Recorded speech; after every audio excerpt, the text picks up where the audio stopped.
Hello everyone, welcome to a online solution. मैं हूं अशफाक। तो स्वागत आप सभी को मेरे चैनल पे।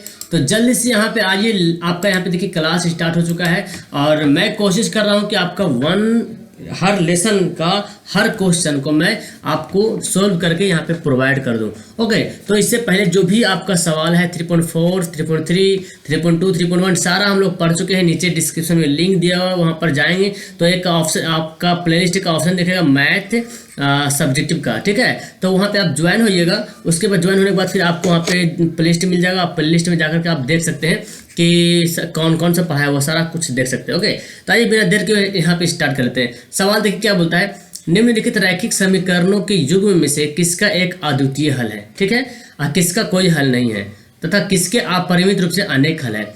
अगर अद्वितीय हल की स्थिति में हो तो उसे वज्र गुणन विधि से ज्ञात करना। तो हम लोग पढ़ चुके हैं, प्रतिस्थापन विधि पढ़े हैं, विलोपन विधि या लुप्तीकरण विधि पढ़े हैं। अब पढ़ना है वज्र गुणन विधि से अगर हल करना है। कब हल करना है? जब अद्वितीय स्थिति में रहेगा तब। ठीक है, जब अद्वितीय रहेगा तब इसको हल करेंगे, लेकिन जब अगर ये दोनों रहेगा तो हल नहीं करेंगे। तो आइए यहाँ पे देखते हैं। सबसे पहला तो सबसे पहले देखिए हमको क्या करना है। पहले तो ये सिचुएशन हमको बैठाना पड़ेगा। a1/a2 बराबर b1/b2 बराबर c1/c2। इस सिचुएशन में आपको बैठाना पड़ेगा। अगर इस पर सेट कर लेंगे तो हमको पता चला जाएगा। ओके, तो हम इसको अच्छे से हम लिख लेते हैं यहाँ पे a1/a2। पहले a1/a2 देखते हैं। a1 कितना हमारा x है, यानी कि 1 है, 1 से गुना हो रहा। ठीक है, a2 कितना है, 3 है, यहाँ पे लिख लेते हैं। चलिए ठीक, b1/b2, b1 कितना है, ये -3 है। अब b2 कितना है, ये आपका b2 है -9, माइनस माइनस खत्म, 3 तिया 9, यानी कि 1 क्या होगा, 3 हो जाएगा। फिर आपका c1/c2, c1 कितना है जी, -3 है और -2 है। तो ये देख रहे बराबर नहीं है, ये दोनों बराबर हो रहा। तब इस कंडीशन को कैसे लिख सकते हैं? इसलिए a1/a2 बराबर है equal to b1/b2 but not equals to c1/c2। तो पहले तो बराबर है लेकिन बाद में फिर बराबर नहीं है। तो ऐसा कंडीशन होता है तो क्या बोलते हैं, इसका कोई हल नहीं होता। तो क्या होता है, कोई हल नहीं होता, यानी कि जो आपका जो ग्राफ बनेगा वो पैरेलल बनेगा, समांतर बनेगा। तो कहीं पे तो काट नहीं रहा, तो कहीं पे जब काट नहीं रहा तो कोई हल नहीं होगा। तो यहाँ पे लिख सकते हैं, यहाँ पे लिखेंगे अतः इसके कोई हल नहीं है। तो जब कोई हल नहीं तो बस इतने ही आप छोड़ देंगे, ये आपका ही आंसर दिख जाएगा यहाँ पे। ठीक है, तो फिलहाल इस पहला क्वेश्चन सिर्फ यहीं तक करना है। दूसरा क्वेश्चन देखते हैं वहाँ पे क्या कंडीशन रहता है। अगर वहाँ पे अद्वितीय हल यानी कि शुरू में बराबर नहीं रहेगा और शुरू में इक्वल्स टू नहीं रहेगा तो हम उसको जो है वज्र गुणन विधि द्वारा हल करेंगे। ठीक है, तो आइए आप दूसरा सवाल देखते हैं। तो ये सवाल यहीं पे एंड कर हो जाएगा, बिकॉज यहाँ पे देखिए कोई हल नहीं पहले आ गया, बोल इसके किसके कोई हल नहीं। तो यहाँ पे देख रहे हैं अतः इसके कोई हल नहीं, तो आंसर हमारा ये हो जाएगा। ठीक है, लेकिन एग्जाम में ऐसा सवाल नहीं है। एग्जाम में आएगा डायरेक्ट लिखा रहेगा हल करे, या डायरेक्ट लिखा रहेगा वज्र गुणन विधि से हल करे। इक्वेशन दिया रहेगा, अब बोलेगा वज्र गुणन विधि से हल करें, तो वहाँ पे आपको हल करना। लेकिन फिलहाल अभी आपको 3.4 3.5 पढ़ना है। नेक्स्ट सवाल में आपको वहाँ पे हल करने को मिलेगा। आइए देखते हैं सेकंड सवाल। तो यहाँ पे देखिए आपको सेकंड सवाल स्क्रीन के सामने आपको दिख रहा है, और यहाँ पे जो आपको वही करना है, वही कंडीशन करना है कि किसका कौन सा हल है। पहले जांच लेंगे, उसके बाद फिर हम लोग करेंगे। तो आइए पहले हम लोग जांच लेते हैं कि क्या इसका हल है। ओके, तो पहले हल लिखेंगे यहाँ पे। देखिए इसको हम चाहें तो सुधार सकते हैं। क्या सुधारेंगे? इसको सुधार सकते हैं इस तरह से 2x है ना, हाँ, तो 2x लिखेंगे। 2x मिस्टेक हो जा रहा, हाँ, 2x प्लस वाई। कैसे सुधारेंगे? 5 इधर है बराबर, इस साइड तो इस साइड लाते हैं, बाएं तरफ लाएंगे, -5 हो जाएगा बराबर 0। इसको सुधार लेंगे तो क्या होगा, 3x प्लस 2y -8 बराबर 0। ये आपका यहाँ पे हो जाएगा। ठीक है, तो आइए अब इसको देखते हैं किसका क्या हाल है। यहाँ पे चेक करते हैं, जांच लेते हैं पहले। तो यहाँ पे देखें, पहले लिखते हैं a1/a2। a1 कितना हमारा देखिए 2 है, a2 कितना है, 3 है। ठीक है, b1/b2, b1 कितना है, 1 है। अब b2 कितना है, 2 है, हो गया। फिर यहाँ पे लिखते हैं c1/c2, c1 कितना है, -5 है, और c2 हमारा है -8 है। तो चलिए अब यहाँ पे जांच लेते हैं। यहाँ पे देख लीजिए, आप पता चल गया आपको क्या आता है। यहाँ पे लिख सकते हैं, इसलिए a1/a2 not equal to b1/b2। तो शुरू में देख लिए a1/a2 कितना 2/3 है और b1/b2 कितना 1/2 है। तो शुरू में बराबर नहीं हुआ तो हम यहाँ पे लिख लेंगे अतः इसके केवल एक हल है, या अद्वितीय हल भी लिख सकते हैं। अद्वितीय हल का मतलब वही हुआ इसके अद्वितीय, अद्वितीय का मतलब हुआ जिसका दूसरा हल ना हो, अतः इसके अद्वितीय हल है। अब देखिए अद्वितीय हल हो गया, तो अब क्या करना, हमको वज्र गुणन विधि द्वारा इसको हल करना पड़ेगा, सोल्व करना पड़ेगा। तो आइए उसको हल करते हैं। सबसे पहले इसको हम सही कर लेते हैं। तो सबसे पहले वज्र गुणन विधि को हल करना है, उसके पहले क्या करते हैं हम लोग कि इसका जो है इसका जो फॉर्मूला होता है वज्र गुणन का, वो पहले हम लोग इसको जान लेते हैं कि कैसे इसका फॉर्मूला होता है। देखिए ये आपका ये जो देख रहे हैं ये आपका a1 है, ये b1 है, ये c1 है, ये a2 है, ये b2 है, ये c2 है। तो हम देखिए x को अगर निकालना है, ये वाला है ना, ये निकालना है, तो इसको झाँप लेते हैं। चलिए x को झाँप लेते हैं। यहाँ पे फॉर्मूला मैं नीचे लिखता हूँ ना, फॉर्मूला हालांकि आप नहीं लिखेंगे डायरेक्ट आंसर देंगे, बट यहाँ पे पहले फॉर्मूला आपको बता देता हूँ ताकि आपको समझ में आ जाएगा अच्छा से। x को निकालना है तो पहले x ले लेंगे और x वाला को झाँप देंगे, x वाला को झाँप देंगे। उसके बाद क्या करेंगे जी, उसके बाद आपको क्या करना है कि ये जो b1 दिख रहा है ना, ये जो y वाला है, इसे क्रॉस मल्टीप्लिकेशन करना है। और अब वज्र गुणन का मतलब होता है क्रॉस मल्टीप्लिकेशन।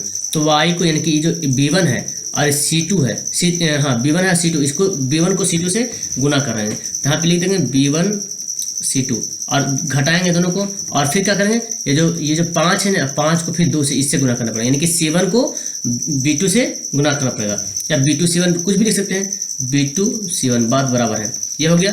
अब देखिए y अगर निकालना हो तो y वाला झाँप लेते हैं, ठीक है। y वाला झाँप लेंगे तो y वाला झाँपिएगा तो क्या बचेगा, ये बचेगा और ये बचेगा। तो y वाला कैसे निकालेंगे, तो हम क्या करेंगे, c1 को a2 से गुना करेंगे। क्या करेंगे, c1 को a2 से पहले गुना करेंगे। तो यहाँ पे लिख लेते हैं c1 a2, ठीक है, गुना हो गया माइनस। उसके बाद क्या करेंगे, c2 को a1 से गुना करेंगे, यानी कि जो ये c2 है इसको a1 से गुना करेंगे, यानी कि पहला ऐसे इक्वेशन जाएगा फिर ऐसे जाएगा, ठीक है। या तो आप इसको ऐसे भी कर सकते हैं, 2 को 8 से गुना कर सकते हैं, 8 को 2 से, तो बात तो बराबर ही है। तो यहाँ पे लिख लेते हैं c2 a1 ये लिख लिए। अब हमारा y का वैल्यू निकलेगा और यहाँ पे देखिए c बचा ना, एक्स वाई और कुछ नहीं तो 1 बचा, अचर पद हमारा क्या 1 है। अब इसको निकालना है तो इसको हम झाँप लेते हैं, 5 8 क्या हमारा सी वाला है, इसको झाँपते हैं। फिर क्या करते हैं, a1 को b2 से गुना करते हैं। क्या करेंगे, a1 को b2 से गुना करेंगे, तो a1 को b2 से गुना करेंगे और माइनस करेंगे। अब b2 को फिर a1 से b1 से, a2 को जो हमारा उसको b1 से गुना कर लेते हैं, a2 को b1 से। देखिए a2 को b1 से, यानी कि देखिए a2 को b1 से कीजिए या b1 को a2 से कीजिए, बात तो बराबर है। तो आपको ये याद रखना पड़ेगा। तो देखिए ये लगता है कुछ कि झोल झाल लगता है, कैसे करेंगे। तो सबसे पहला जो है ना, वो आपको पहले तो आपको 63 से ऐसे गुना करना पड़ेगा, इस तरह से, है ना, इस तरह से। उसके बाद जो है ना, उसके बाद ये पहला इक्वेशन आपको शुरू में ये ले जाना है, ओके। अब जैसे ही y निकालेंगे तो पहले क्या करेंगे, इधर से पहले गुना कर लेंगे, तो इधर से करेंगे, तो फिर उसके बाद फिर तीसरा, फिर इसी तरह से फिर आपका चलेगा तीसरा भी, है ना। तो ये आपको याद रखना पड़ेगा कि कैसे गुना करते हैं, किस हिसाब से गुना करते हैं। तो अगर ये फॉर्मूला अगर आपको याद है तो इजी से आप इसको बना लीजिएगा। तो आप इसको अभी देखिए पुट कर लेते हैं वैल्यू, है ना, यहाँ पे देखिए, यहीं पे बनाते हैं हम लोग। चलिए एक से लेते हैं, b1 कितना है जी, देखिए b1 कितना है, यहाँ पे लिखना पड़ेगा, हाँ यहाँ पे थोड़ा छुप रहा। चलिए ठीक है, b1 देखिए आपको कितना है, b1 आपका जो है यहाँ पे क्या 1 है, और c2 कितना है, c2 हमारा 8 है। तो 8 को 1 से गुना करेंगे कितना होगा, 8 कम 8 हो, यानी कि माइनस हो जाएगा, प्लस माइनस -8, ठीक है। फिर हमको क्या करना, माइनस करना है, तो माइनस यहाँ पे लिख लेते हैं। थोड़ा सा क्वेश्चन है, b1 को, अब b2 को c1 से गुना करना है, b2 कौन हमारा है, ये हमारा b2 है, c1 से गुना करना है, 5 गुना 10 माइनस में, तो यहाँ पे लिख लेते हैं माइनस में 10, ये हम लिख लिए, ठीक है। y देखिए निकालेंगे, y क्या करना है, c1 को a2 से गुना करना है, c1 हमारा कितना है 5 है, और a2 कितना है 3 है, 5 दिया 15, माइनस में 5 दिया 15 लिख लिए। फिर माइनस दिया, पहले से माइनस देंगे। फिर c2 को a1 से गुना करना है, c2 कहाँ है, c2 हमारा देखिए 8 है, a1 हमारा 2 है, तो 8 दूना 16, माइनस में है तो माइनस भी हम लोग क्या करेंगे, घेर के लिखेंगे, 8 दूना 16 हो गया। फिर 1 बाई करेंगे, a1 को b2 से करेंगे, a1 को b2 से, a1 हमारा यहाँ पे है और b2 हमारा यहाँ पे 2 है, तो 2 दूना 4, देखिए 2 भी 2 प्लस प्लस हो जाएगा, प्लस तो प्लस होता है, 2 दूना 4 यहाँ पे लिख लेते हैं जी। अब माइनस A2 को B1 से करना है। तो A2 को B1 से करना है। A2 हमारा कितना है, A2 हमारा 3 है और B1 हमारा 1 है। तो 3 एकम 3 और दोनों प्लस में है, तो प्लस तो रहेगा 3 एकम 3, तो ऐसे रहने देते हैं। ठीक है, बस इतना करने के बाद आपको क्या करना है, बस यहीं पे मेन इसका ये फंडा है। ये अगर कर लेंगे तो देखिए x हो जाएगा -8 और माइनस माइनस प्लस 10 बराबर y -15 और माइनस माइनस प्लस 16 बराबर 1/4 से 3 गया 1। फिर इसको अच्छे से कर लीजिए, x/2 हो जाएगा घट के और y/1 हो जाएगा और ये तो 1 तो है ही है।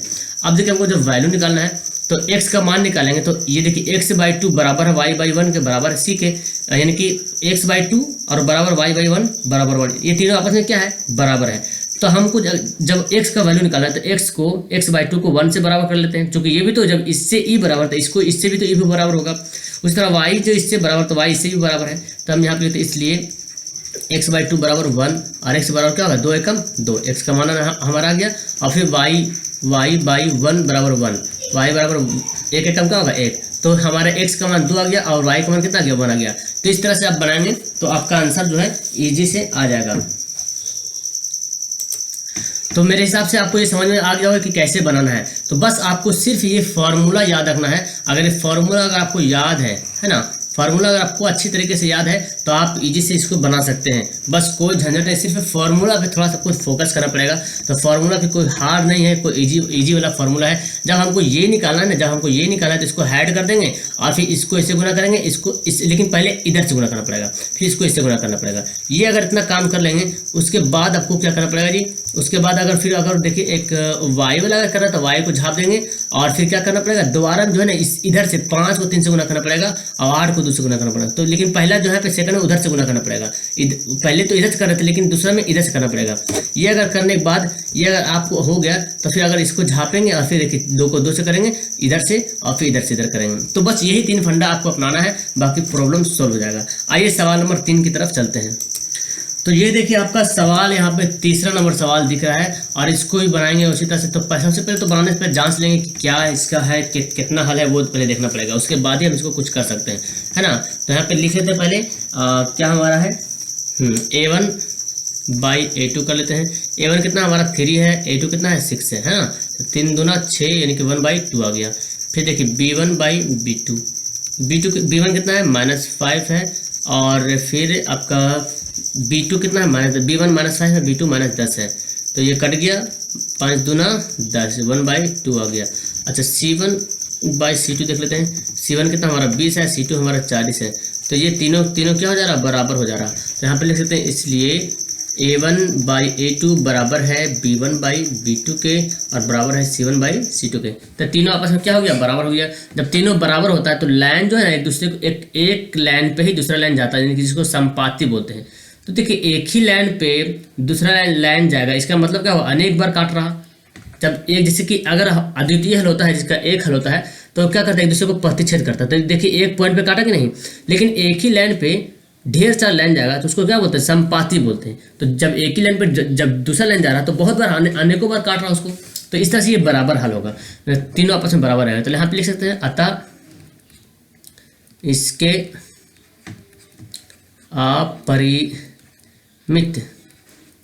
अपरिमित रूप से अनेक हल है ना, अनेक हल है। तो बस इतना ही लिखेंगे, आपको ये आंसर हो जाएगा। बट एग्जाम में ऐसा नहीं रहेगा, एग्जाम में आपको बनाने होगा और एग्जाम में आपको सवाल जो रहेगा वो बोलेगा वज्र गुणन विधि से हल कीजिए। तो फिलहाल यहाँ पे ये देखना है।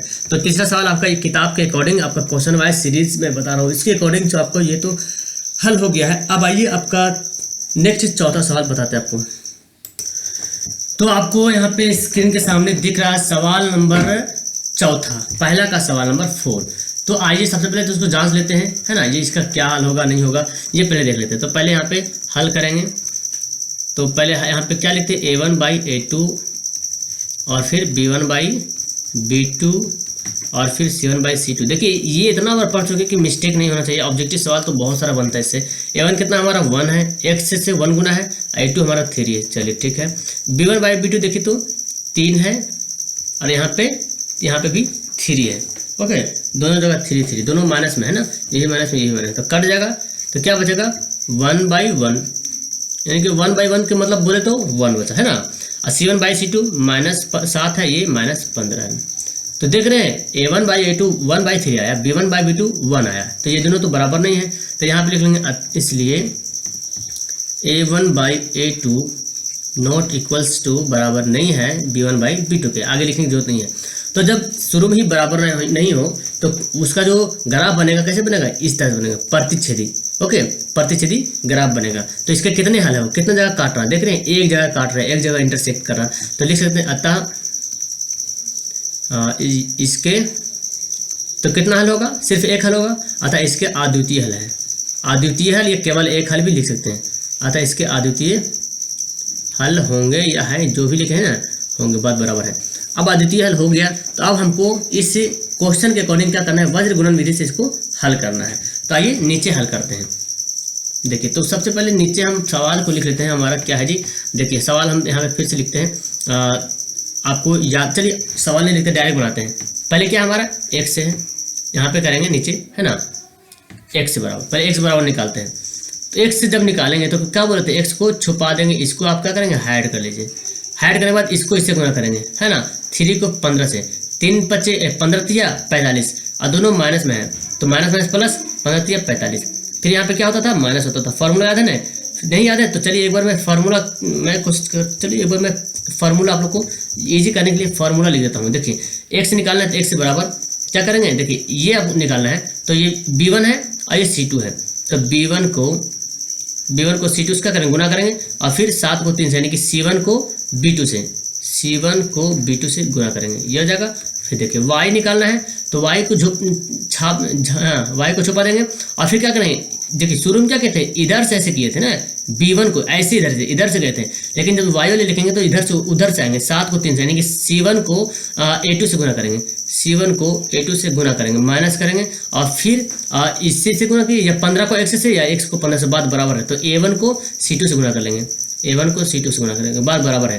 फिर 1 लिखेंगे, अब जब 1 लिखेंगे फिर अब उसी कंडीशन है, a1 को b2 से गुना करेंगे, a1 को b2 से गुना करेंगे, माइनस करेंगे, और फिर b1 को a2 से गुना करेंगे, b1 को a2 से गुना करेंगे। ठीक है, अब इसी पे अकॉर्डिंग हम इसको अरेंज कर लेते हैं। देखिए, तो आप एग्जाम में चाहे फॉर्मूला भी लिख के बना सकते हैं, कोई दिक्कत नहीं है ना। फॉर्मूला लिख के बनाइएगा तो क्या होगा ना कि आप मिस्टेक नहीं करेगा। तो एग्जाम में कोशिश कीजिएगा फॉर्मूला लिख के बनाने के लिए। तो b1 कितना हमारा, देखिए b1 हमारा -3 है, और c2 कितना है, -15 है, तो माइनस माइनस प्लस, 15 × 45, यहाँ पे मैं करता हूँ, माइनस लिखा हुआ, माइनस करते हैं। देखिए C1 कितना है, 7 है, -7 है, और b2 कितना है, 3 है, तो 7 × 21, माइनस माइनस प्लस, तो ये तो ऐसे लिख देंगे यहाँ पे।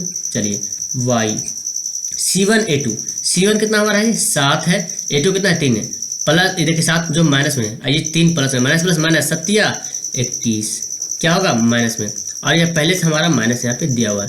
A1/C2, A1 कितना हमारा, A1 हमारा 1 है, और C2 हमारा कितना है, 15 है। A1 हमारा 1 है और C2 15 है, तो प्लस माइनस माइनस, 15 कम 15, यानी कि माइनस ऐसे ही रह जाएगा। जब माइनस आएगा तो घेर के लिखेंगे, ठीक है। 1 A1/B2, A1 कितना हमारा, A1 हमारा x है, और B2 कितना 3 है, प्लस माइनस माइनस, 3 कम 3, -3, ठीक है, माइनस B1/A2, B1 कितना है, -3 है, A2 कितना है, 3 है, minus minus sorry minus plus minus, 3 × 9, तो इसको भी लिखेंगे माइनस करके। अब यहाँ पे क्या करेंगे, इसको हम यहाँ पे सुधार लेंगे, इसको बना लेंगे। देखिए x बराबर 45 में से 21 घटेगा, देखिए 5 में से गया 4, और फिर 4 में से 2 गया 2, ये हो गया। फिर देखिए y बराबर हो गया -21 है, और माइनस माइनस प्लस 15 है।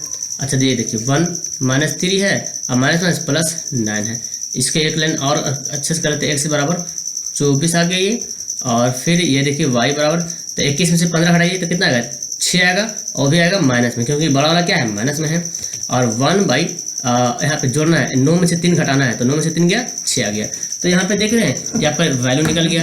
अब जिसको बनाना है वहाँ पे कर लेंगे। तो हमको x का पहले वैल्यू निकालते हैं, इसलिए x बराबर 24/24। देखिए x बटा 24 बराबर है y बटा -6 की, बराबर है 1/6 के। ये तीनों आपस में क्या है, बराबर है।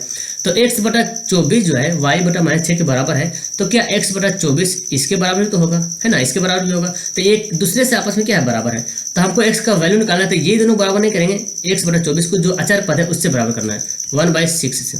तो देखिए 6 × 4 = 24 हो गया, तो x बटा 4 बराबर क्या बचा, 1। और 4 को 1 से गुना करेंगे तो 4, x का मान कितना गया 4 आ गया। अब फिर y निकालते हैं, y बाई -6 बराबर 1/6 आ गया। तो 6 एकम 6 क्या हो गया, कट गया, क्या बचा 1 बचा, तो -1 है, यहाँ पे लिख लेंगे y बराबर -1, y बाई -1 बराबर 1। और देखिए 1 -1 को 1 से गुना करेंगे तो माइनस प्लस माइनस, 1 एकम 1 -1 आ गया। तो पता चल गया यहाँ पे x से बराबर क्या गया 4 आ गया, y का मान आ गया -1। तो आपका ये दोनों यहाँ पे आंसर हो जाएगा। तो इस तरह से आप बनाएंगे तो वज्र गुणन विधि से आपको आराम से ये बन जाएगा। बस सिर्फ इसमें फॉर्मूला का खेल है, फॉर्मूला अगर याद है तो आप इजी से बनाएंगे। और एग्जाम में ये वज्र गुणन विधि से एक न एक सवाल जो हमेशा देखने को मिलता है, हर साल एक न एक सवाल आपको जो है वज्र गुणन विधि से आ जाता है। तो कोशिश कीजिएगा कम से कम फॉर्मूला को 2-3 बार रिपीट कीजिएगा। अच्छा, जितना सारा सवाल इसमें है ना, सभी सवाल को आप कोशिश कीजिए वज्र गुणन विधि से बनाने के लिए। और जिसका बनाते हैं उसका फॉर्मूला जो है लिख करके बनाइए। फॉर्मूला जो है ना क्या करेंगे, लिख कर बनाए। जिसका भी सवाल बनाता है, जो भी सवाल बनाता है, तो फॉर्मूला अगर लिख करके बनाएंगे तो फॉर्मूला आपको याद करने की जरूरत नहीं पड़ेगा, याद हो जाएगा खुद से। किसी को त्रिकोणमिति हो या जो भी हो, किसी का फॉर्मूला रटने से याद नहीं होगा, बार बार बनाने से याद होगा। ओके, तो मैं उम्मीद करता हूँ कि आपको ये समझ में आ गया होगा। तो अच्छा लगा है तो वीडियो को यहाँ पे लाइक कीजिए, और पहली बार आया तो जल्दी से चैनल को सब्सक्राइब करके बेल आइकन दबाइए। आपका जो सुबह 7 बजे और शाम 7 बजे ये फिक्स टाइम है। इतना टाइम तो क्लास होगी होगी, चाहे जैसे भी होगी, लाइव क्लास हो, है ना, ये तो क्लास होना है। लेकिन इसके अलावा भी आपका 9 बजे अगर होगा, और या तो फिर 3 बजे, ये 2 टाइम और भी क्लास होने के चांसेस है, 90% चांसेस रहता है। तो आप सब्सक्राइब करके बेल आइकन जरूर दबाइएगा। जब भी हम नोटिफिकेशन स्टार्ट होने से पहले मैं नोटिफिकेशन डालता हूँ तो आपके पास मैसेज चला जाएगा। और अगर आपको मेरे से पर्सनली जुड़ना है तो AA ऑनलाइन सॉल्यूशन 2021, ये आपको टेलीग्राम नाम का एप्लीकेशन प्ले स्टोर से डाउनलोड कीजिए। वहाँ पे सर्च कीजिए AA ऑनलाइन सॉल्यूशन 2021, तो वहाँ पे ग्रुप मिलेगा और वहाँ पे आप ज्वाइन होइए और मेरे से पर्सनली वहाँ पे मैसेज कर सकते हैं। और ग्रुप में अपना कुछ डाउट हो, कुछ क्वेश्चन तो डाल सकते हैं। ओके, जहाँ तक होगा मैं आपको हेल्प करूँगा। ओके, मिलता हूँ मैं आपको नेक्स्ट वीडियो में। That's all, thank you everyone.